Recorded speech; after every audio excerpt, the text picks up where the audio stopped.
नमस्कार साथियों, मैं राहुल उपाध्याय आपका अपने YouTube चैनल पर स्वागत करता हूं। तो दोस्तों, आज मैं आपके सामने जीके के वो टॉपिक लेकर आया हूं जो एसएससी जीडी में पूछे जा रहे हैं।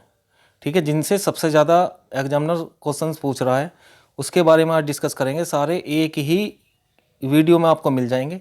अगर हाल ही में आने वाले समय में जिसका भी जीडी का एग्ज़ाम है तो उसके लिए बिल्कुल ये रामबाण साबित होगी। ये वीडियो ऐसी है, ठीक है, अगर आपने कंप्लीट कर ली, बहुत बहुत ही मेहनत की गई है इस पीडीएफ पर, ये समझ लो आप।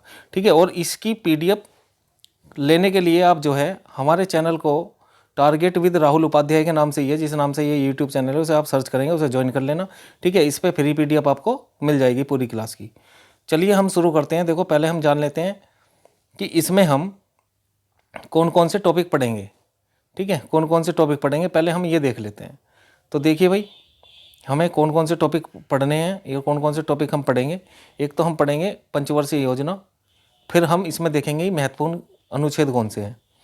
ठीक है, जनगणना देखेंगे कि जनगणना 2011 हुई है लास्ट, तो इसमें कितनी जनगणना रही है।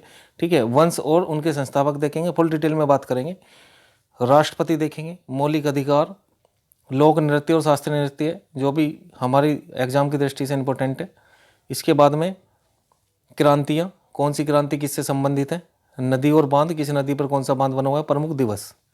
ठीक है जी, तो ये बिल्कुल मैं प्रमुख लेकर आया हूँ। ठीक है, इसमें से आप इम्पोर्टेंट मत छाटना। और ये वीडियो थोड़ी लंबी हो सकती है, तो पेशेंस यानी कि धैर्य बनाए रखें।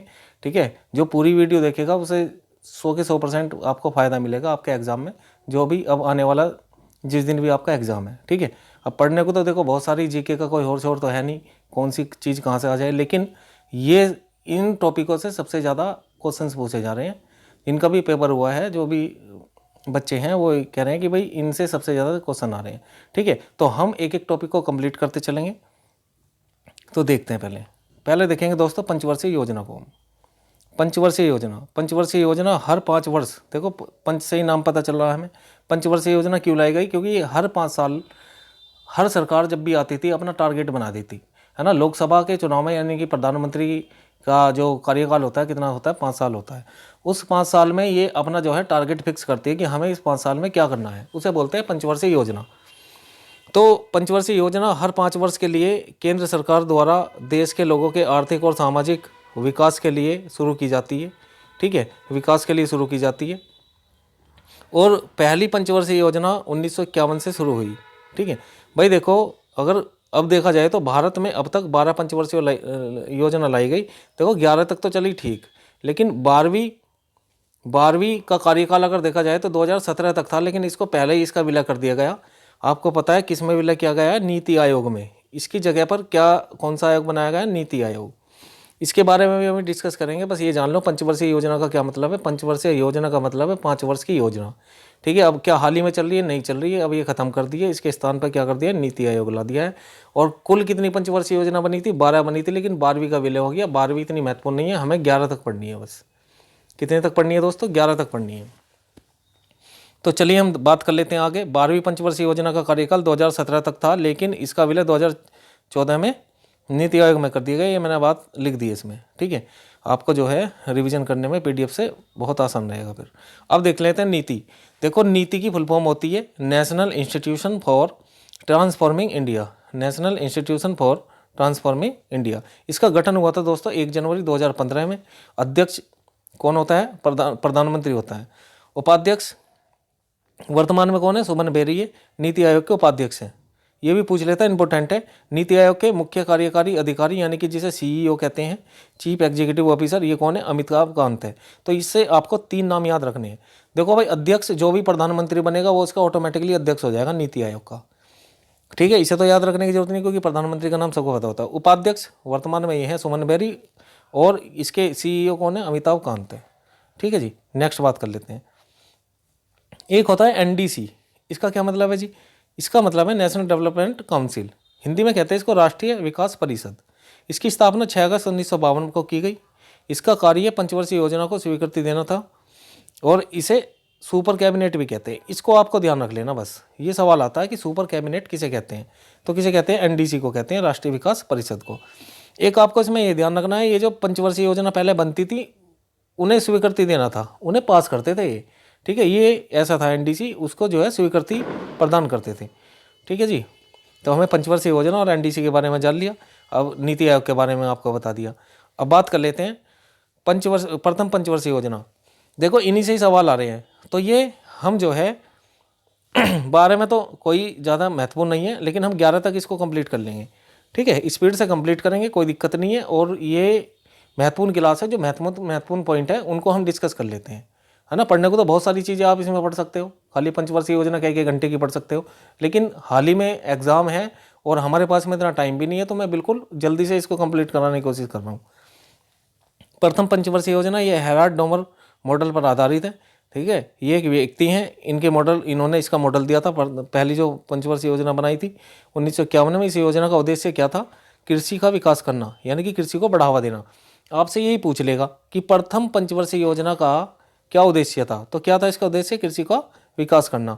योजना सफल साबित हुई, यह योजना सफल हो गई थी। लक्ष्य था, यानी कि टारगेट रखा इन्होंने 2.5% का, लेकिन प्राप्ति कर ली इन्होंने 3.6%। इसमें और कौन कौन से काम हुए? इसके जो कार्य हुए, एक तो भांगड़ा नांगल बांध बनाया गया, है ना, सतलज नदी पे हीराकुंड बांध बनाया गया, और आपका मेतुर बांध बनाया गया, और दामोदर घाटी, ये काम हुए हैं। देखो ये सिंचाई के लिए बड़ी महत्वपूर्ण होते हैं। तो अब सिंचाई सिंपल सी बात है, अगर ज़्यादा होगी तो कृषि अच्छी होगी। तो इन्हीं पे वर्क हुआ और ऑटोमेटिकली इन्होंने जो है टारगेट अपना प्राप्त कर लिया, कहीं उससे ज़्यादा कर लिया। ठीक है, तो प्रथम पंचवर्षीय योजना जो थी वो बिल्कुल हमारा जो टारगेट था वो हमने अचीव किया इसमें। दूसरी पंचवर्षीय योजना देख लेते हैं, ये हुई है फिर 1956 से 61 तक, यानी कि 56 से 61 फिर 5 साल। यह है महालनोबिस मॉडल पर आधारित रही है। यही पूछ लेता है, जो मैंने ये अंडरलाइन करके लिखा हुआ है कि भाई दूसरी पंचवर्षीय योजना किस मॉडल पर आधारित थी? पीसी महालनोबिस, पूरा नाम पीसी महालनोबिस मॉडल पर आधारित थी। इसका मुख्य उद्देश्य क्या था? भारी उद्योग धंधों को बढ़ावा देना। पहली का क्या था उद्देश्य? कृषि को बढ़ावा देना। इसका उद्देश्य क्या है दूसरी का? भारी उद्योग धंधों को बढ़ावा देना, यानी कि जो ये फैक्ट्री वगैरह लगती है ना, इस्पात की जो लोहा बनाती है, तो उसको बढ़ावा देना। विकास दर रखी 4.5%, लेकिन इसमें प्राप्ति हुई 4.2% की, थोड़ा सा रह गया। ठीक है, इसमें कार्य क्या हुए? भिलाई, दुर्गपुर, राउरकेला, ये इस्पात संयंत्र है, ये ऐसे उद्योग है, तो इनका विकास किया गया, है ना, इन पर खर्च किया गवर्नमेंट ने। भारत सहायता क्लब की स्थापना हुई, इसमें ध्यान रख लेना, ये भी पूछ लेता है भारत सहायता क्लब की स्थापना किस पंचवर्षीय योजना के तहत हुई है? तो दूसरी पंचवर्षीय योजना चल रही थी जब।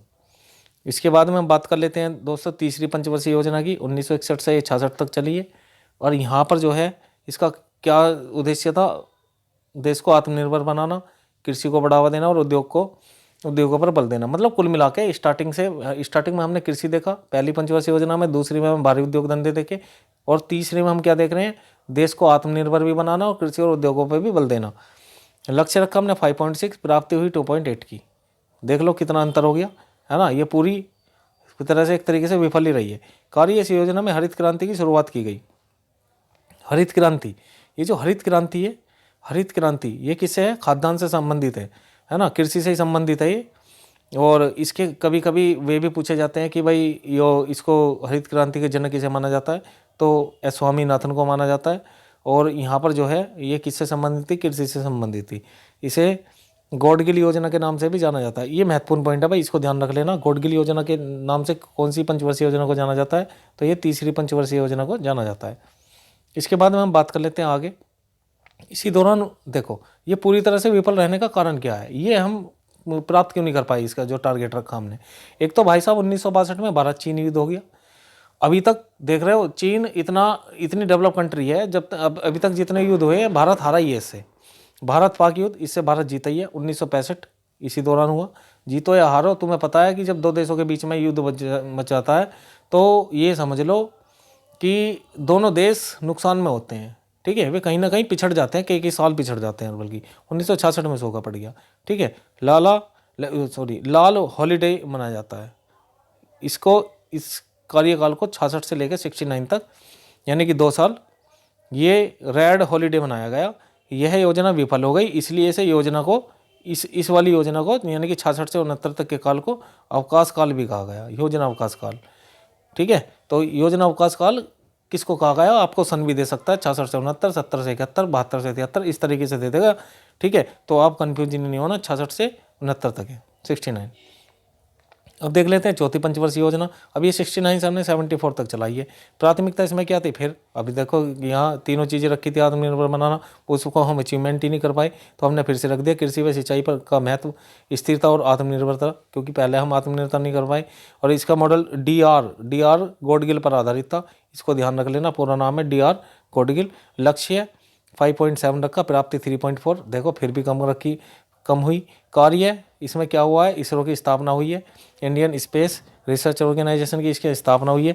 14 बैंकों का राष्ट्रीयकरण हुआ 1969 में, ठीक है, इसको ध्यान रख लेना, पूछ लेता है 14 बैंकों का राष्ट्रीयकरण कब हुआ, तो 1969 में हुआ है, ठीक है जी। अब देख लेते हैं पांचवी पंचवर्षीय योजना के बारे में। अब ये 74 से 78 तक, यानी कि 2 साल, इसमें हम देखेंगे 4 साल तक। प्राथमिकता क्या रही है? गरीबी उन्मूलन और आत्मनिर्भरता पर बल देना। भाई साहब गरीबी आ गई देश में, क्योंकि पहले ही विफल रही है पंचवर्षीय योजना, युद्ध के बाद में से ही मतलब ऐसा सिस्टम चलता रहा है।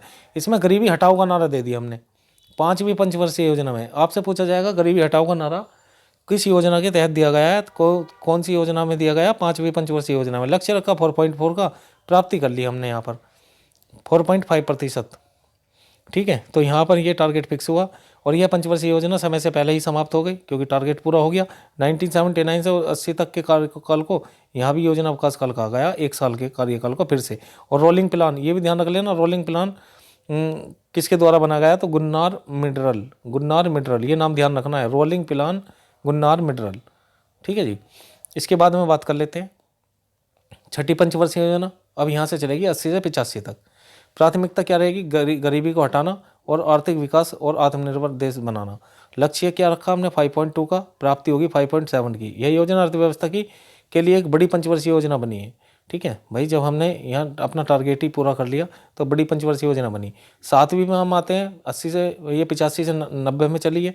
ये योजना जॉन डब्ल्यू मिलर मॉडल पर आधारित है, जॉन डब्ल्यू मिलर मॉडल, ठीक है, ये आपको ध्यान रखना है। प्राथमिकता क्या थी इसकी भी? रोजगार, शिक्षा और जनस्वास्थ्य पर ध्यान केंद्रित करना, कि भाई अब के इस बार हम इन चीज़ों पे हम ध्यान केंद्रित करेंगे, सरकार का ये टारगेट रहा। इसमें भोजन, काम, उत्पाद का नारा दिया गया, भोजन, काम और उत्पाद का नारा दिया गया। लक्ष्य रखा 5% का, ये भी प्राप्त कर लिया हमने 6%। कार्य गरीबी की माप, इस चीज़ को ध्यान रखेंगे, जो कार्य इसमें रहा है गरीबी की माप, ये बनाई है किसने? लक्कड़बग्गा समिति, ठीक है। आपसे पूछ सकता है गरीबी की माप का संबंध किससे है, तो बहुत सारी समिति का नाम दे देगा, जेवीपी समिति और बहुत सारे नाम दे देगा, ठीक है, झंडा समिति। तो यहाँ पर ये क्या हो जाएगा? लक्कड़बग्गा समिति। जवाहर योजना चलाई गई 1990 से 92 के काल में, फिर से क्या रहा? अवकाश काल रहा, ठीक है। तो यहाँ ध्यान रख लेना 2-3 बार अवकाश काल भी है। इसके बाद में बात कर लेते हैं 8वीं पंचवर्षीय योजना। ये 1992 से 97 तक चली है। प्राथमिकता क्या थी फिर इसमें? रोजगार वृद्धि। रोजगार पे देखो स्टार्टिंग से ही बात होती आ रही है। योजना आयोग के अध्यक्ष यहाँ पे कौन थे? पीवी नरसिम्हा राव, ठीक है भैया। तो मुख्य उद्देश्य क्या था? जनसंख्या को कंट्रोल करना, जनसंख्या बढ़ रही थी, है ना। रोजगार के ढांचे बनाना, मतलब ताकि लोगों को ज़्यादा से ज़्यादा रोजगार मिल सके। अब तुम देखो जनसंख्या पे कंट्रोल क्यों लगाया? क्योंकि हर एक इंसान को नौकरी नहीं मिल पा रही थी। अब धीरे धीरे देख रहे हो खूब जनसंख्या बढ़ रही है, तो इसलिए कंपटीशन बहुत ज़्यादा है। 2011 के बाद जनसंख्या हुई नहीं है। अब जो आधार कार्ड बने हैं इनसे एग्जैक्ट पता चलेगा कि कितनी जनसंख्या है हमारे इस देश की, ठीक है। तो यहाँ पर तुम देखो लक्ष्य रखा 5.6 का, और यहाँ पे प्राप्ति हो गई थी वैसे 6.8 तक की। कार्य प्रधानमंत्री रोजगार योजना की शुरुआत यहीं पर हुई थी, इसी 8वीं पंचवर्षीय योजना में प्रधानमंत्री रोजगार योजना की शुरुआत। अब बात कर लेते हैं दोस्तों 9वीं पंचवर्षीय योजना 1997 से लेकर 2002। प्राथमिकता क्या थी इसमें? मानव का विकास करना, न्यायपूर्ण वितरण और समानता पर बल देना, है ना, एक समानता पर बल देना। लक्ष्य रखा 6.5 का, लेकिन प्राप्ति केवल 5.5% की रही है, 5.5 की। अंतर्राष्ट्रीय मंदी आ गई इसलिए विफल होगी, ये क्या होगी? विफल होगी। फिर आते हैं, बात करते हैं 10वीं पंचवर्षीय योजना की, 2002 से लेकर 2007 तक ये रही है। प्राथमिकता क्या थी इसकी? गरीबी और बेरोजगारी को समाप्त करना। गरीबी और बेरोजगारी को क्या करना भाई? समाप्त कर देना, ये प्राथमिकता रही है। अगले 10 वर्षों में प्रत्येक व्यक्ति की आय को दुगुना करना। देख रहे हो 10वीं पंचवर्षीय योजना में से ये उठाया था मुद्दा। अब लक्ष्य क्या रखा? 8%, प्राप्ति क्या हुई? 7.7%, यानी कि पूरी प्राप्ति नहीं, थोड़ी सी रहेगी। अब बात कर लेते हैं 11वीं पंचवर्षीय योजना की, 2007 से 2012 तक रही है। प्राथमिकता क्या है? तीव्र एवं समावेशी विकास, मतलब बहुत जल्दी से हम विकास करेंगे। और लक्ष्य 9% रखा गया, प्राप्ति 7.9 की हुई है। कार्य क्या है? आम आदमी बीमा योजना यहाँ लाया गया, राजीव आवास योजना इसी पंचवर्षीय योजना में चलाई गई, प्रधानमंत्री आदर्श ग्राम योजना ये इसी पंचवर्षीय योजना में चलाई गई है। ठीक है, तो ये 11 पंचवर्षीय योजना हमने देखी, 11 ही हमारे लिए इंपॉर्टेंट है। 12वीं में क्या हो गया था? विविला हो गया था नीति आयोग में। ठीक है, तो ये पंचवर्षीय योजना आपको यहाँ तक पढ़नी है, यहीं तक आपको याद करनी है, कई बार रिवाइज कर लेना। इसकी PDF मैं आपको जो है टेलीग्राम पर भेज दूंगा, उससे आप फ्री में डाउनलोड कर सकते हैं। ठीक है जी, बड़ी मेहनत से वीडियो ये जो PDF है ये तैयार की गई है। तो देखना आपके एग्जाम में की दृष्टि से बहुत ज़्यादा इंपॉर्टेंट है ये। अगर वीडियो आपको अच्छी लग रही है तो प्लीज़ लाइक कर दो, इससे हमारा जो है मनोबल और बढ़ता है और हम आपको अच्छा कंटेंट इस तरीके से देते रहते हैं। और जो चैनल पर नए हो सब्सक्राइब भी कर लो भाई। ठीक है, तो ये महत्वपूर्ण अनुच्छेद अब मैं लेकर आया हूँ। महत्वपूर्ण अनुच्छेदों का हम बात कर लेते हैं। देखो महत्वपूर्ण अनुच्छेद, वैसे तो अनुच्छेद आपको पता ही है भाई, है ना, 395 अनुच्छेद है ना, पार्ट बढ़ के लगभग 465 अनुच्छेद हो गए, लेकिन 395 तो हमारे लिए इंपॉर्टेंट नहीं है।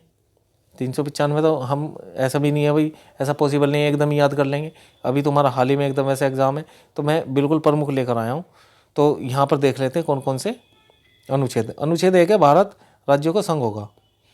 ठीक है जी, भारत राज्यों का संघ होगा। 2 में क्या है? नए राज्यों का गठन, नए राज्यों को बनाना, कि आपसे पूछेगा नए राज्य का गठन किस अनुच्छेद में? 2 में।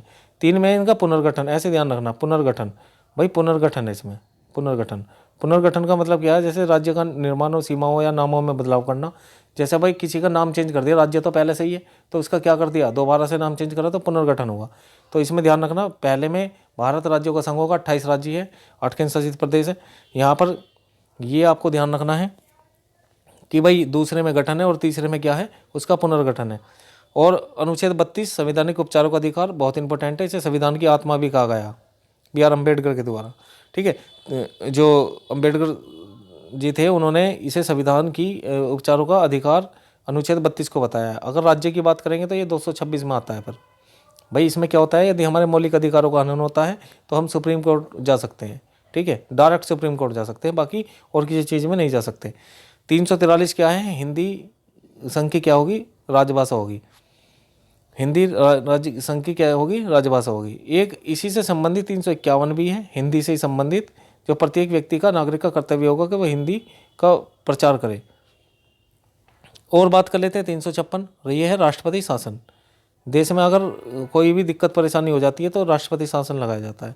370 में क्या है? जम्मू कश्मीर को विशेष दर्जा देना। हालांकि इस पर तुम्हें देखा होगा कि 370 ये उसमें चल रहा था, और जो कि अब जम्मू कश्मीर में पहले ये संविधान को हमारे को फॉलो नहीं करता था, उसका अपना अलग ही था। ठीक है, तो अब इसको भी हटा दिया है। 51 क्या में क्या है? नागरिकों की 11 क्या है? दायित्व मतलब जो हमारी फंडामेंटल ड्यूटीज़ हैं, जो हमारे मौलिक कर्तव्य में है। कितने हैं मौलिक कर्तव्य? 11 हैं, जो 51 के क्या में है?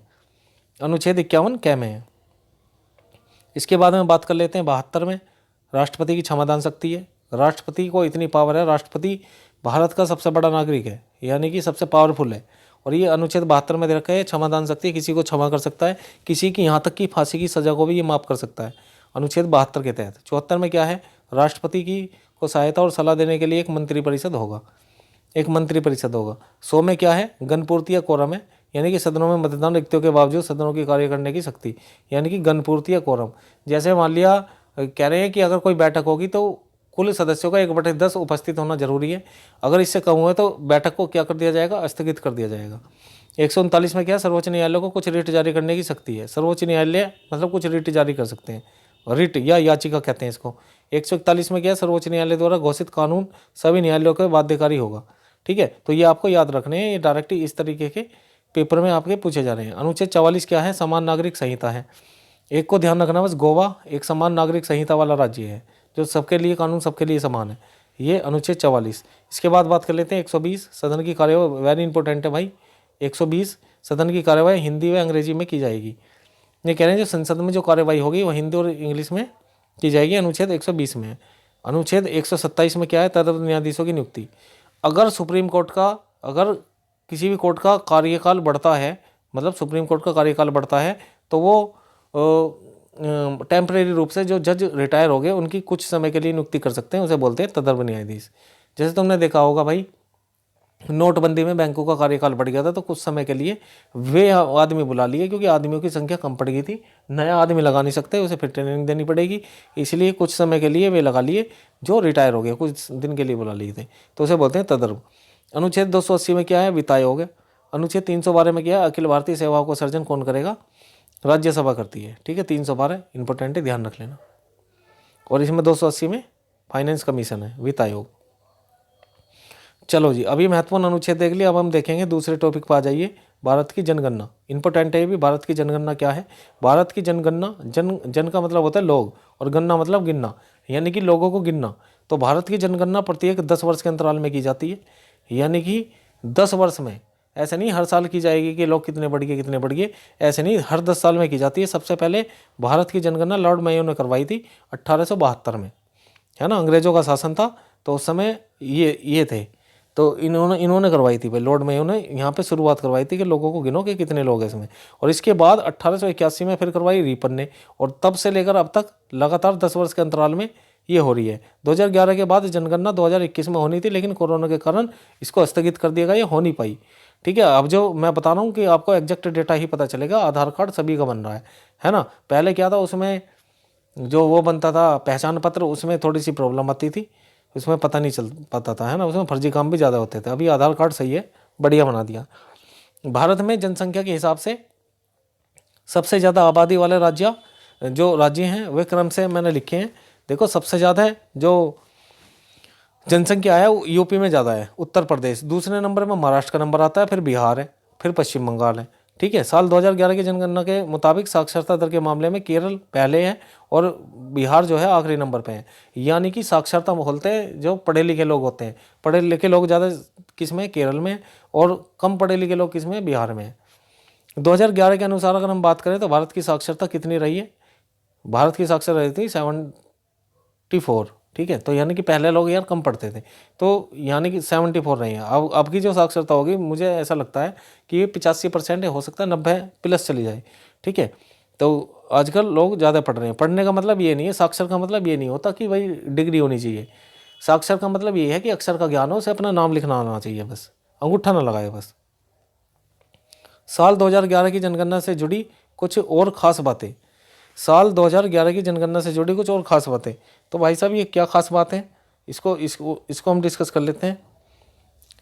यहाँ पर जो है ये साल 2011 की जनगणना जो थी, भारत की 15वीं जनगणना थी, ठीक है, ध्यान रख लेना, 15वीं जनगणना 2011 की जनगणना। और अब जो होगी वो कौन सी होगी, 16वें नंबर की होगी, ध्यान रखिए।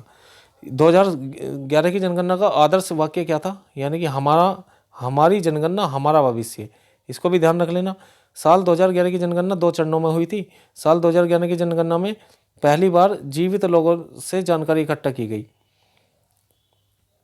चलो जी, साल 2011 की जनगणना में शहरी इलाकों की साक्षरता दर, यानी कि शहरों में लोग ज़्यादा जागरूक होते हैं, तो 84% पाई गई, है ना। और 2011 की जनगणना के जो ग्रामीण इलाकों की साक्षरता पाई गई है, ग्रामीणों में अब भी देखो कम पाई गई है, 67.8% ही पाई गई है मात्र, है ना। जबकि 84% किसकी पाई गई है, शहरों में पाई गई है। साल 2011 की जनगणना के मुताबिक देख रहे हो, भारत की जो जनसंख्या, पूरी जनसंख्या लगाई 121 करोड़ के समथिंग बैठती है। ये मैंने डिजिट में लिख दिया है कि पुरुष कितने हैं और महिला कितनी है, आप इसको एक बार देख लेना। हालांकि ये इतना ये वाला डेटा नहीं पूछा जाता, पर मैंने फिर भी लिख दिया है भाई, ठीक है। इसके बाद में बात कर लेते हैं 2011 की जनगणना के मुताबिक भारत में पुरुषों की साक्षरता दर 82.14% रही है, वहीं महिलाओं की साक्षरता दर कितनी है, 65, ठीक है। तो महिलाओं की कम है अगर पुरुषों के मुकाबले देखे जाए तो 2011 की जनगणना में।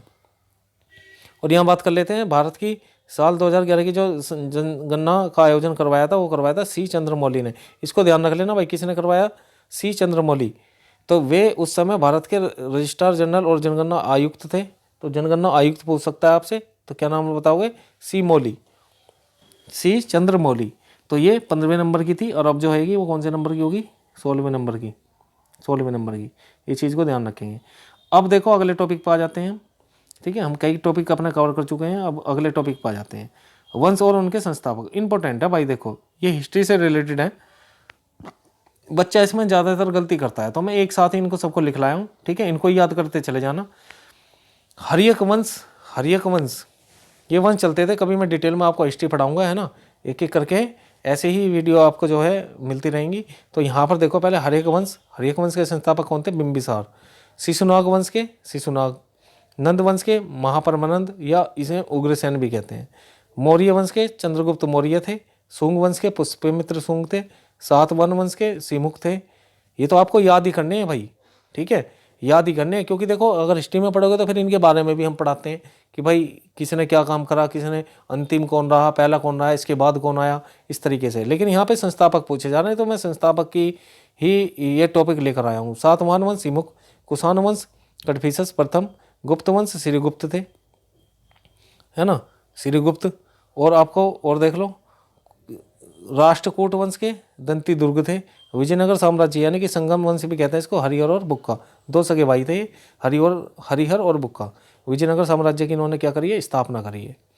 इसके बाद में बात कर लेते हैं आगे, भारत के राष्ट्रपति से सवाल पूछे जा रहे हैं। तो ये देखो आपके स्क्रीन पर ये जो आपको फोटो दिखाई दे रही है, ये भारत के राष्ट्रपति हैं और प्रथम महिला आदिवासी राष्ट्रपति बनी है। बहुत बड़ी बात है अपने आप में। देख रहे हो भाई, मैंने कहा कि राष्ट्रपति पूरे भारत का सबसे पावरफुल चेहरा है ये। अब यहाँ पर देखो, वैल्यू किसकी होती है? वैल्यू होती है पढ़ाई की। ऐसे नहीं है कि चेहरे पर मत जाना, आदमी का पद देखा जाता है। ये यहाँ पर ये देख रहे हो, ये प्रथम महिला आदिवासी बनी है और ये इनका नाम क्या है? द्रौपदी मुर्मू है। कार्यकाल इनका 25 जुलाई 2022 से शुरू हो गया। उन्हें मुख्य न्यायाधीश NV रमन, ये मुख्य न्यायाधीश थे सुप्रीम कोर्ट के। इन्होंने क्या दिलाई? इनको शपथ दिलाई। 15वें नंबर के रूप में क्या लिए इन्होंने? शपथ लिए। ठीक है जी, ये हमारे राष्ट्रपति है द्रौपदी मुर्मू 15वें नंबर की। अब इनसे संबंधित अनुच्छेद के बारे में बात कर लेते हैं। भारत के राष्ट्रपति से संबंधित मुख्य अनुच्छेद कौन कौन से हैं भैया? एक तो अनुच्छेद 52 है कि भारत का एक राष्ट्रपति होगा। 53 है, भारत का कार्यपालिका का प्रधान राष्ट्रपति होता है और जितने भी कार्य होंगे यानी कि वो सब किनकी अनुमति से होंगे? राष्ट्रपति की अनुमति से होंगे। राष्ट्रपति उन पर क्या करते हैं? सिग्नेचर करते हैं। अनुच्छेद 54 में क्या है? राष्ट्रपति का निर्वाचन है। राष्ट्रपति के निर्वाचन यानी कि राष्ट्रपति का चुनाव। अब राष्ट्रपति के चुनाव में आम जनता तो वोट करती नहीं भाई। कभी सुना है आपने कि हम राष्ट्रपति के चुनाव हो रहे हैं, वोट डालने जा रहे हैं? ऐसा नहीं होता। राष्ट्रपति के चुनाव में कौन कौन भाग लेता है? अच्छे से ध्यान से सुनो इसको, ठीक है। ये भी पूछा जाता है, राष्ट्रपति के चुनाव में कौन भाग लेता है? ऑप्शन में आता है संसद, ठीक है। ऑप्शन बी में आता है जनता। ऑप्शन सी में आपका आ जाएगा लोकसभा, राज्यसभा और विधानसभा, ठीक है। इस तरीके से आ जाता है। तो मैं आपको एक लाइन में बता रहा हूँ, ठीक है, इसको नोट करके लिख लेना कहीं। राष्ट्रपति के निर्वाचन में कौन कौन भाग लेता है? लोकसभा, राज्यसभा, विधानसभा के निर्वाचित सदस्य। ये जरूर लगना चाहिए, निर्वाचित का मतलब है जो चुन के आए हैं, क्योंकि राज्यसभा में 12 ऐसे सदस्य भी हैं जो मनोनीत हैं, जिन्हें राष्ट्रपति अपनी मर्जी से चुन रहा है। तो वे भाग लेंगे तो इसकी सपोर्ट में रहेंगे फिर वो तो, है ना, वो तो इनको ही वोट देंगे। तो इसलिए उन्हें हटाकर बाकी निर्वाचित सदस्य भाग लेंगे, ठीक है। और 70वां संविधान संशोधन 1992 के द्वारा एक ये चीज़ और दी गई, दिल्ली और पुदुचेरी ये 2 केंद्र शासित प्रदेश भाग लेते हैं राष्ट्रपति के निर्वाचन में, ठीक है। इस चीज़ को आपको ध्यान रखना है। अब राष्ट्रपति का निर्वाचन किस पद्धति के अनुसार होता है? ये होता है एकल संक्रमणीय पद्धति के अनुसार, ठीक है। इसको भी ध्यान रख लेना, बस याद ही कर लेना आप इसको। अनुच्छेद 55 में क्या है? राष्ट्रपति चुनने की प्रक्रिया है। बात कर लेते हैं अनुच्छेद 58, राष्ट्रपति बनने की योग्यता। क्या योग्यता होनी चाहिए भाई? राष्ट्रपति का चुनाव कौन लड़ सकता है इंसान? तो राष्ट्रपति का चुनाव वो लड़ेगा, एक तो सबसे पहली बात है वह पागल व दिवालिया ना हो, उसकी आयु कितनी हो? आयु हो 35 वर्ष, इससे कम नहीं होनी चाहिए, ठीक है। आयु 35 वर्ष होनी चाहिए उसकी। और दूसरा क्या है कि मैंने बता दिया, वह भारत का नागरिक हो। और चौथा पॉइंट क्या बन सकता है? चौथा पॉइंट ये बन सकता है कि वह लोकसभा का सदस्य पहले रहा हो या बनने की योग्यता रखता हो, उस व्यक्ति को राष्ट्रपति बनाया जाता है, ठीक है। इस चीज़ को ध्यान रखेंगे। तो यही मेन पॉइंट है, ठीक है भाई। आम आदमी इसलिए ये राष्ट्रपति के चुनाव तक नहीं पहुंचता, वही पहुंचेगा जो लोकसभा का या राज्यसभा का कभी सदस्य रहा हो। इस चीज़ को ध्यान रखिएगा। अनुच्छेद 58 के तहत है। अनुच्छेद 60 में क्या है भाई? राष्ट्रपति की शपथ है। कौन दिलाता है? अभी बताया मैंने, सुप्रीम कोर्ट का मुख्य न्यायाधीश दिलाते हैं राष्ट्रपति को शपथ। और एक चीज़ और ध्यान रखना है, ये अगर बाई चांस त्यागपत्र अपना देना चाहे किसको देते हैं? तो ये देते हैं उपराष्ट्रपति को। और उपराष्ट्रपति किसको देगा? उपराष्ट्रपति देगा भाई राष्ट्रपति को। ये आपस में ही चेंज कर लेते हैं अपना, ठीक है, आपस में ही चेंज कर लेते हैं। राष्ट्रपति अपना त्यागपत्र उपराष्ट्रपति को और उपराष्ट्रपति राष्ट्रपति को देता है। चलो जी, हमने राष्ट्रपति के बारे में सारी जानकारी कर ली है, ठीक है, जो हमारे एग्जाम की दृष्टि से इंपॉर्टेंट है। अब बात कर लेते हैं टाइम न गवाते हुए मौलिक अधिकार। ठीक है। तो यहाँ पर मौलिक अधिकार के बारे में बात कर लेते हैं। मौलिक अधिकार को इंग्लिश में कहते हैं फंडामेंटल राइट्स। क्या कहते हैं? Fundamental rights. इनका जिक्र किसमें है? अनुच्छेद 12 से 35 में है और ये भाग 3 में आते हैं। भाग 3 में ये कौन से देश से संविधान से लिए गए हैं? अमेरिका से लिए गए हैं। मौलिक अधिकार पहले 7 थे, अब वर्तमान में 6 है। कौन सा हटा दिया? संपत्ति का अधिकार। पहले ये मौलिक अधिकार हुआ करता था और ये अनुच्छेद 31 में था, जो समाप्त करके अनुच्छेद किस में पहुंचा दिया? 300 के कै में। कौन सा संशोधन हुआ? तो संशोधन भी ध्यान रखेंगे, 44वां संविधान संशोधन हुआ था।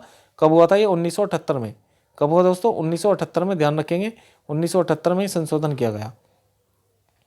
तो अब ये कैसा अधिकार है? अब ये कानूनी अधिकार है। मतलब ये ऐसा बना दिया कि भाई पहले जो संपत्ति होती थी, जो माँ बाप की संपत्ति है, वो ऑटोमेटिक लड़के के नाम पे चढ़ जाती थी, चाहे उसका लड़का कैसा भी है। ठीक है, वो अपने माँ बाप की सेवा कर रहा है नहीं कर रहा, उससे मतलब नहीं है। अब गवर्नमेंट ने क्या कर दिया कि अपने जीते जी आप अपनी संपत्ति किसी दूसरे के नाम भी कर सकते हैं। ठीक है, हालांकि ऐसा होता नहीं है पर बहुत जगह होता भी है। ठीक है, तो ये एक तरीके से ठीक कानून लाया गया है मौलिक अधिकार का। ठीक है, जो कि पहले 7 थे, अब कितने हैं? 6 हैं। अब बात कर लेते हैं, देखो ये जो मौलिक अधिकार है इनमें कैसे कैसे हैं। तो मैंने बताया भाग 3 में है। इसकी एक ट्रिक लिखी है मैंने, समस्त शोध संस्कृति के उपचार के लिए किए जाते हैं, है ना। समस्त शोध संस्कृति के उपचार के लिए किए जाते हैं। बस इसको आपको ध्यान रखना है, इसी से आपको पता चल जाएगी। सम से क्या बनेगा? समता या समानता का अधिकार। ये अनुच्छेद 14 से 18 में है। सहते से बनेगा स्वतंत्रता का अधिकार। ये 19 से 22 में है। ठीक है जी। 100 से क्या बनेगा? शोषण के विरुद्ध अधिकार। ये 23 से 24 में है। दह से क्या बनेगा? धर्म की स्वतंत्रता, यानी कि 25 से 28 के बीच में। धर्म की स्वतंत्रता मतलब किसी धर्म को मानने, धर्म का अंतकरण 25 में है। 26 में धार्मिक कार्यों के प्रबंध की स्वतंत्रता है। 27 में उस पर टैक्स न लगने की स्वतंत्रता है। 28 में किसी भी शैक्षणिक संस्थान में भाग न लेने की स्वतंत्रता। तो ये सारी चीज़ें ये आर्टिकल में जिक्र हैं। ठीक है भाई, आर्टिकल में फिर ये डिटेल में पढ़ने पड़ेंगे, लेकिन इसके बारे में हाल फिलहाल में आप इसको ध्यान रख लेना कि भाई कौन से में कहाँ से कौन से अनुच्छेद तक है। अब यहाँ देखो संस्कृति व शिक्षा संबंधी अधिकार है और ये कौन से में? 29 से 30 तक है, 2 अनुच्छेद हैं। और उपचार से क्या आ रहा है? संवैधानिक उपचारों का अधिकार, अभी बताया था मैंने, अनुच्छेद 32 में। ये तो है सुप्रीम कोर्ट के लिए। अगर हाई कोर्ट के लिए करोगे तो 226 के तहत आप जा सकते हो हाई कोर्ट में। चलो जी, अब बात कर लेते हैं अगले टॉपिक की, लोक नृत्य। लोक नृत्य से बात करते हैं। लोक नृत्य कौन कौन से हैं, कैसे कैसे हैं? ठीक है, इसके बारे में डिस्कस कर लेते हैं।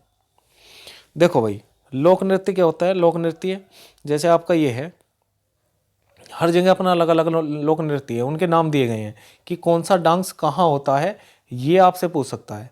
तो जैसे डांडिया और गरबा है, ये गुजरात में होता है। वैसे तो देखो बहुत सारे डांस है, लेकिन जो महत्वपूर्ण है, जो प्रमुख है, अब मैं यहाँ बहुत सारे लिख दूँ, आप उतने याद नहीं कर पाओगे। धीरे धीरे तो चीज़ें याद होती हैं। तो अब ये मतलब ये ज़्यादा पूछा जा रहा है, तो मैं वही लेकर आया हूँ, प्रमुख एकदम। ठीक है, बहुत ज़्यादा इंपॉर्टेंट।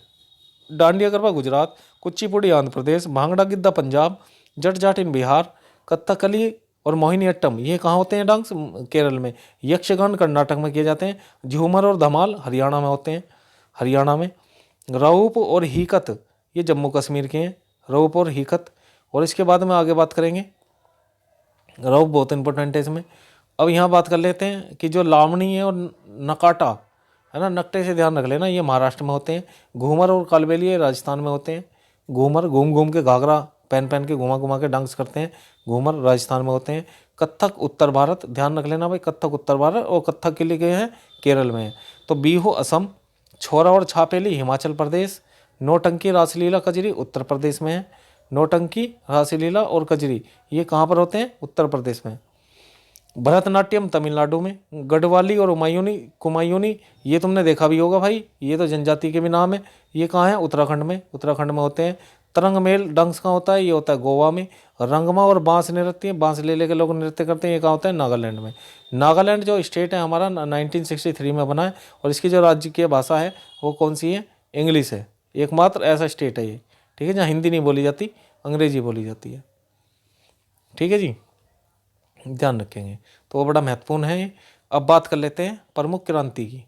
प्रमुख क्रांतियाँ कौन कौन सी होती है? क्रांति क्या होती है? क्रांति कैसे चलाई जाती है? देखो, जो भी क्रांति चलाई जाती है वो किसी ना किसी चीज़ का उत्पादन बढ़ाने के लिए की जाती है। तो जैसे आपका हरित क्रांति है, हरित क्रांति किससे संबंधित है? ये महत्वपूर्ण है ना, बार बार पूछी जा रही है पेपर में। तो हरित क्रांति ये खाद्य उत्पादन के लिए इम्पोर्टेंट है, यानी कि खाद्य उत्पादन को बढ़ाने का काम करती है। यहाँ गेहूं की जो किस्म है उसको बढ़ाने का काम करा। इसका जनक भी मैंने आपको बताए थे, एस स्वामीनाथन है। अब बात कर लेते हैं गोल क्रांति। आलू कैसा होता है भाई? गोल होता है, तो हम ध्यान रखेंगे गोल क्रांति किससे चलाई गई? आलू का उत्पादन बढ़ाने, आलू का उत्पादन बढ़ाने के लिए गोल क्रांति चलाई गई। स्वर्ण क्रांति, स्वर्ण स्वर्ण बोलते हैं एक तरीके से भाई, किसको बोलते हैं? गोल्ड को कहते हैं। तो जो जूट उत्पादन है, जूट उत्पादन, फल और शहद, इसका उत्पादन को बढ़ाने के लिए क्या करा गया है? स्वर्ण क्रांति चलाई गई। ग्रीन गोल्ड क्रांति, अब देखो चाय जो होती है वो ग्रीन कलर की होती है ना, जो खेती होती है उसकी, और सबसे चाय का उत्पादन कहाँ होता है? असम में होता है। तो ये चाय उत्पादन के लिए ग्रीन गोल्ड, ग्रीन गोल्ड के नाम से ध्यान रखना, ठीक है। तो ये चाय को बढ़ावा देने के लिए, चाय का उत्पादन को बढ़ाने के लिए। इसके बाद में बात कर लेते हैं पीली क्रांति, इम्पोर्टेंट है, तिलहन और दलहन से इम्पोर्टेंट, तिलहन और दलहन के उत्पादन के लिए। अब बात कर लेते हैं लाल क्रांति, टमाटर और मांस, ठीक है। टमाटर कैसा होता है? लाल होता है, तो यहाँ पर लाल क्रांति इससे संबंधित है। दुग्ध क्रांति, ये श्वेत क्रांति, ये दुग्ध उत्पादन से संबंधित है। दूध का कलर कैसा होता है? सफ़ेद, और श्वेत को क्या कहते हैं? सफ़ेद। सुनहरी क्रांति ये बागवानी उत्पादन से, उत्पादन को बढ़ावा देने के लिए चलाई गई थी। और बात कर लेते हैं भाई रजत क्रांति, ये अंडा उत्पादन से है, अंडा उत्पादन को बढ़ावा देने के लिए। काली क्रांति पेट्रोलियम और खनिज उत्पादन दोनों के लिए, ठीक है। बादामी क्रांति मसाला उत्पादन को बढ़ाने के लिए चलाई गई। गुलाबी क्रांति झींगा मछली उत्पादन को बढ़ाने के लिए चलाई गई। जो नीली क्रांति है वो मत्स्य पालन यानी कि मछली पालन के लिए चलाई गई थी। इंद्रधनुष क्रांति, ये देखो इंद्रधनुष में कितने कलर होते हैं? 7 कलर होते हैं, तो सभी को साथ लेकर चलने की वाली क्रांति कौन सी है? ये है इंद्रधनुष क्रांति, ये इसलिए चलाई गई है, ठीक है भाई। इतनी सारी की क्रांति होगी तो इनको साथ लेके कौन चलेगी? कौन सी क्रांति चलेगी? इंद्रधनुष क्रांति चलेगी, तो ये इंपॉर्टेंट है। आगे बात कर लेते हैं भाई साहब, ये क्रांति तो हमने जान ली, क्रांतियों के जनक और देख लो। अब मैं सबके जनक लेकर आता तो तुम कहते यार ये तो बहुत सारे जनक हैं, हम कैसे याद करें, ठीक है। तो जो मुख्य हैं, जो प्रमुख है, उन्हें लेकर आया हूँ। हरित क्रांति के जनक है MS स्वामीनाथन। विश्व में अगर पूछ ले तो फिर है नॉर्मन बोरलॉग। वैसे ये पूछा जाता है अपने भारत के MS स्वामीनाथन, जिनका निधन भी हो गया है, ठीक है। इनकी लड़की एक सौम्यानाथन थी, जो क्या रही हैं? WHO की भी वो रही हैं। WHO मतलब इसका मुख्यालय है जिनेवा में, और इसकी फुल फॉर्म होती है वर्ल्ड हेल्थ ऑर्गेनाइजेशन। इसका नाम तुमने खूब कोरोना में सुना होगा, ठीक है। तो ये क्या करता है? आंकड़े जारी करता है पर ईयर के, कि किस देश में कितने लोग बीमार हैं, ये WHO ही वो करता है। तो हरित क्रांति के जनक MS स्वामीनाथन है, ध्यान रख लेना। विश्व में हरित क्रांति के जनक है नॉर्मन बोरलॉग। श्वेत क्रांति के जनक डॉक्टर वर्गीस कुरियन। नीली क्रांति के जनक अरुण कृष्णन। गुलाबी क्रांति के जनक है दुर्गेश पटेल, और लाल क्रांति के जनक है विशाल तिवारी। बस ये जनक ध्यान रख लेना, ठीक है। जो ज़्यादा महत्वपूर्ण है, ये ऊपर के 3-4 जो हैं ये बहुत ज़्यादा इंपॉर्टेंट है। अब बात कर लेते हैं दोस्तों प्रमुख नदी और बांध, प्रमुख नदी और बांध की। तो ये जो प्रमुख नदी और बांध हैं, यानी कि कौन सी नदी पर कौन सा बांध बना हुआ है, इसके बारे में दिए गए हैं। जैसे आपका रहा है टिहरी बांध। टिहरी बांध भारत का सबसे ऊंचा बांध है ये, और कहाँ पर है? उत्तराखंड में है। और किस नदी पर बना हुआ? वैसे भागीरथी नदी पे बना हुआ है। अब क्या करें, भागीरथी नदी किसकी सहायक नदी होती है? गंगा की, गंगा में मिल जाती है ना, देख रहे हो, गंगा नदी की सहायक नदी है भागीरथी नदी। तो इसी पे बांध बना हुआ है उत्तराखंड में, सबसे ऊंचा बांध है। बल्कि देखो ऊंचाई पे बांध बनना नहीं चाहिए, वो उसका बड़ा वो रहता है खतरा, अगर टूट जाए तो बहुत ज़्यादा नुकसान हो जाएगा। बांध क्यों बनाए जाते हैं? इसमें पानी स्टोर करके रखा जाता है, और पानी स्टोर करते तो ये सिंचाई में भी काम आता है, बिजली बनाने में भी काम आता है, तो इसलिए बांध बहुत ज़रूरी होते हैं। तो ये सबसे ऊंचा बांध है, यह दुनिया के 5वें सबसे ऊंचे बांधों में से एक है, ठीक है। 5वें नंबर पर आ रहा है हमारा ये जो आपका उत्तराखंड का बांध है भारत का। अब बात कर लेते हैं भांगड़ा नांगल बांध। भांगड़ा नांगल बांध, ये बांध कहाँ है? भांगड़ा नांगल हिमाचल प्रदेश में किस नदी पे बना है? सतलज नदी पे बना हुआ है, और हमेशा हिमाचल प्रदेश और पंजाब की सीमा पर है ये, ठीक है जी। तो ये भांगड़ा नांगल बांध ये पूछेगा कि बताओ किस नदी पे बना हुआ है, तो ये सतलज नदी पर बना हुआ है। अब बात कर लेते हैं सरदार सरोवर बांध की। यह बांध गुजरात में नर्मदा नदी पर बना है, सरदार सरोवर बांध, ठीक है। भारत का तो ये बड़ा बांध है, और यह गुजरात में जो नर्मदा नदी है उस पर बना हुआ है। अच्छा, ये भी पूछ लेता है कौन सी नदी डेल्टा नहीं बनाती, तो नर्मदा, ताप्ती और सोन नदी, ठीक है। तो ये डेल्टा नहीं बनाती है, क्या बनाती है? ज्वार नदमुख, या एस्चुरी बोलते हैं इसको, वो बनाती है। अब बात कर लेते हैं हीराकुंड बांध की। हीराकुंड बांध, ठीक है, थोड़ी सी टाइपिंग मिस्टेक है, ध्यान रखना। हीराकुंड नहीं है, हीराकुंड बांध है। और ये कहाँ पर है? उड़ीसा में। और किस नदी पर बना हुआ है? महानदी पर बना हुआ है। बात कर लेते हैं आगे, देखो नागार्जुन सागर बांध। नागार्जुन सागर बांध महत्वपूर्ण है। नागार्जुन सागर बांध यह आंध्र प्रदेश में है। और किस नदी पर बना हुआ है? कृष्णा नदी पर। आंध्र प्रदेश और तेलंगाना में है, ठीक है। तो यानी कि देखो भाई, आंध्र प्रदेश से तेलंगाना अलग हुआ सन 2014 में। सन 2014 में, पहले ये एक ही स्टेट हुआ करता था, है ना। जैसे यूपी अलग हुआ सन 2000, उत्तराखंड अलग हुआ यूपी से, वो सन 2000 में हुआ था, ठीक है। और ये तेलंगाना 2014 में हुआ। तो नागार्जुन सागर बांध किस नदी पे बना हुआ है? कृष्णा नदी पे। कैसे ध्यान रखेंगे? जब कृष्ण जी की बोल गिर गई थी भाई नदी में, वे चले गए थे, है ना। फिर उन्हें जो है नाग के द्वारा, नाग के फन पे वो जो है बैठ के आए थे। तो ऐसे ध्यान रखेंगे, नागार्जुन, नागा अर्जुन सागर, ये कृष्णा से संबंधित है। कोयना बांध, यह बांध महाराष्ट्र में बना है। महाराष्ट्र में, इसको ध्यान रख लेना बस, ये महाराष्ट्र, ये पूछा जाता है महाराष्ट्र किस राज्य में है बस। इंदिरा सागर बांध, यह है मध्य प्रदेश में है। इंदिरा सागर बांध। अब ग्रैंड अनीकुट या कल्लानाई, यह बांध कावेरी नदी पर बना हुआ है। भारत का सबसे पुराना बांध है ग्रेड अनीकुट या कल्लानाई। चांडिल बांध, यह बांध झारखंड में है और स्वर्ण रेखा नदी पर है, ठीक है। तो ये आपको ध्यान रखने हैं। अब बात कर लेते हैं भाई प्रमुख दिवस की, ये भी बड़े महत्वपूर्ण है। प्रमुख दिवस, अब अगर देखा जाए, वैसे तो अगर दिवस को हम लगाएं तो दिवस तो भाई कुल मिला के इतने दिवस हैं, पर डे कोई ना कोई डे मनाया जा रहा है, पर डे कोई ना कोई डे मनाया जाता है। लेकिन हमें भी महत्वपूर्ण देखने हैं, और महत्वपूर्ण अब तुम अगर 365 तो आप याद करोगे नहीं। जो प्रमुख दिवस है उन्हीं को लेकर आया हूँ, जो आपके एग्जाम की दृष्टि से ज़्यादा इंपॉर्टेंट बन जाते हैं।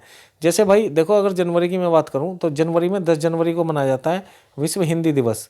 विश्व हिंदी दिवस मनाया जाता है ना। पहले मैंने ऐसी सीक्वेंस से ले रखे हैं, जो भी उसमें जो भी मंथ में इंपॉर्टेंट है वो ले रखे हैं। अब जैसे 9 जनवरी है, यहाँ पे मनाया जाता है प्रवासी दिवस। प्रवासी कब मनाया जाता है? यानी कि 9 जनवरी 1915 में गांधी जी दक्षिण अफ्रीका से वापस लौटे थे भारत में, तो उन्हीं के उस पर मनाया जाता है प्रवासी दिवस। 12 जनवरी को मनाया जाता है युवा दिवस। 25 जनवरी को मनाया जाता है वोटिंग डे यानी कि मतदाता दिवस। 4 फरवरी को मनाया जाता है कैंसर दिवस। 4 फरवरी को कैंसर दिवस मनाया जाता है। 28 फरवरी को राष्ट्रीय विज्ञान दिवस मनाया जाता है ना। बड़े महत्वपूर्ण है। 1 मार्च को विश्व नागरिक सुरक्षा दिवस मनाया जाता है। 1 मार्च विश्व नागरिक सुरक्षा दिवस। 8 मार्च को क्या मनाया जाता है? महिला दिवस मनाया जाता है, महिला दिवस। 18 मार्च को क्या मनाया जाता है? आयुध निर्माण दिवस। आयुध निर्माणी ये क्या होती है? ये ऑर्डिनेंस फैक्ट्री है, OFM, जो हमारी फोर्स के लिए क्या बनाते हैं? ये शस्त्र बनाते हैं, है ना। जितने भी असले, बारूद, गोले, ये सब इनके वे होते हैं। जैसे भाई जगह जगह पे क्या है? ऑर्डिनेंस फैक्ट्री है। तो ये आयुध निर्माणी दिवस मनाया जाता है इनका 18 मार्च को। 22 मार्च को विश्व जल दिवस, या इसमें बिहार दिवस भी मनाया जाता है। 23 मार्च को मनाया जाता है विश्व मौसम विज्ञान दिवस। 22 अप्रैल को पृथ्वी दिवस मनाया जाता है। 1 मई को मजदूर दिवस मनाया जाता है। 31 मई को तंबाकू निषेध दिवस मनाया जाता है, यानी कि तंबाकू छोड़ने के लिए, ठीक है। 21 जून को ये योग दिवस मनाया जाता है। 22 जुलाई को राष्ट्रीय ध्वज दिवस मनाया जाता है ना। तो आपसे पूछ भी लिया जाता है राष्ट्रीय ध्वज को कब अपनाया गया? 22 जुलाई। तो इसलिए ये राष्ट्रीय ध्वज दिवस मनाया जाता है। 28 जुलाई ये विश्व प्रकृति संरक्षण दिवस, यानी कि प्रकृति की हम कैसे रक्षा करें इसके बारे में जागरूक करते हैं लोगों को। 15 अगस्त की अगर हम बात करें, ये तो पता ही है, खैर इससे तो आसान है। 15 अगस्त स्वतंत्रता दिवस। 14 सितंबर को क्या मनाया जाता है? आपका हिंदी दिवस मनाया जाता है। महत्वपूर्ण है, हिंदी में भी पूछ लिया जाता है। 1 अक्टूबर को विश्व शाकाहारी दिवस मनाया जाता है, विश्व शाकाहारी दिवस। 2 अक्टूबर को गांधी जयंती, आपको पता ही है, अहिंसा दिवस भी कहते हैं। 31 अक्टूबर को एकता दिवस मनाया जाता है। और 7 नवंबर को शिशु सुरक्षा दिवस मनाया जाता है। 10 नवंबर को आपका आयुर्वेद दिवस मनाया जाता है। 14 नवंबर को बाल दिवस मनाया जाता है। 16 नवंबर को प्रेस डे यानी कि जो मीडिया डे है वो मनाया जाता है। 1 दिसंबर को एड्स दिवस मनाया जाता है। एड्स के बारे में लोगों को जागरूक करने के लिए। एड्स बताओ जल्दी से मुझे कमेंट करके कि कौन से वायरस से होता है एड्स। इसके बाद में और इसके लिए कौन सा टेस्ट किया जाता है। 2 दिसंबर को अंतर्राष्ट्रीय दास तथा प्रथा उन्मूलन दिवस मनाया जाता है। 23 दिसंबर को किसान डे मनाया जाता है, फार्मर डे। 24 दिसंबर को राष्ट्रीय उपभोक्ता अधिकार दिवस, यानी कि उपभोक्ता को क्या क्या अधिकार है उसके बारे में जागरूक करते हैं लोगों को। 25 दिसंबर में क्रिसमस डे मनाया जाता है, ठीक है। तो ये ज़्यादा महत्वपूर्ण है। और महत्वपूर्ण तो पता नहीं मतलब कितने कितने हैं, कौन सा क्या पूछ ले, लेकिन मैं तो अपनी तरफ से ये बिल्कुल प्रमुख लेकर आया हूँ आपके सामने। ठीक है, कुछ चीज़ें अब धीरे धीरे इंसान याद करता है, तो ये ऐसी चीज़ें हैं जो धीरे धीरे याद होंगी। ऐसी नहीं भाई एकदम ही जो है सब चीज़ें आप याद कर लोगे। अब देखो इसको याद करने का तरीका देखो, ये सारे के सारे टॉपिक हमने अब ये कंप्लीट कर लिए, एक छोटी सी क्लास में ही हमने ये कंप्लीट कर लिए। और जबकि हम इनको अलग अलग करके मतलब वो करने के बैठते तो ये बिखरे रहते दिमाग में, वो नहीं रहते। अब तुम्हें क्या करना है, अब इसकी तो मैं पीडीएफ जो है, ये पीडीएफ आपको मैं टेलीग्राम पे सेंड कर दूंगा। टेलीग्राम का आपको लिंक मिल जाएगा इसके डिस्क्रिप्शन में। और यदि कोई दिक्कत होती है तो आप जो है जिस नाम से मेरा ये चैनल है टारगेट विद राहुल उपाध्याय के नाम से आप सर्च करोगे तो आपको मिल जाएगा, और उसी पे आप जो है ज्वाइन कर लेंगे, और वहाँ पर ये आपको फ्री पीडीएफ मिल जाएगी। पीडीएफ से क्या होगा, जैसे हमें वीडियो देखने का टाइम नहीं है तो पीडीएफ खोलो अपना, धीरे धीरे वो चीज़ों को रिवाइज करे जाओ, है ना। रिवाइज करोगे तो याद होंगी, और याद होगा तो आप जो है पेपर में क्वेश्चन सही कर आओगे। ठीक है, अब वीडियो देखने से अब पता चल रहा है कि याद हमारे कुछ हुआ नहीं, और हमने वीडियो देख ली तो उसका कोई बेनिफिट नहीं होता। ठीक है, टाइम वेस्ट ना करके, या तो देखो अगर टाइम है तो स्पीड बढ़ा के, है ना, वैसे आप वीडियो देख सकते हो।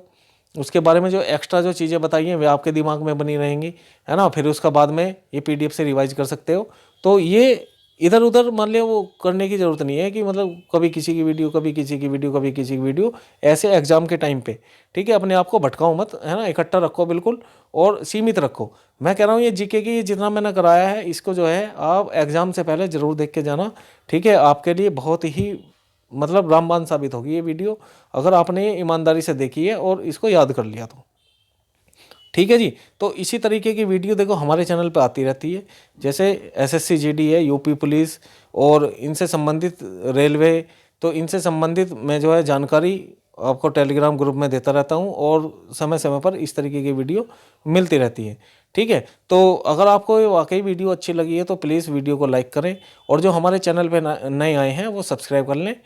ठीक है, अब मिलते हैं कोई मतलब अच्छा और इम्पोर्टेंट टॉपिक के साथ में। ठीक है, नेक्स्ट वीडियो में। धन्यवाद, जय हिंद।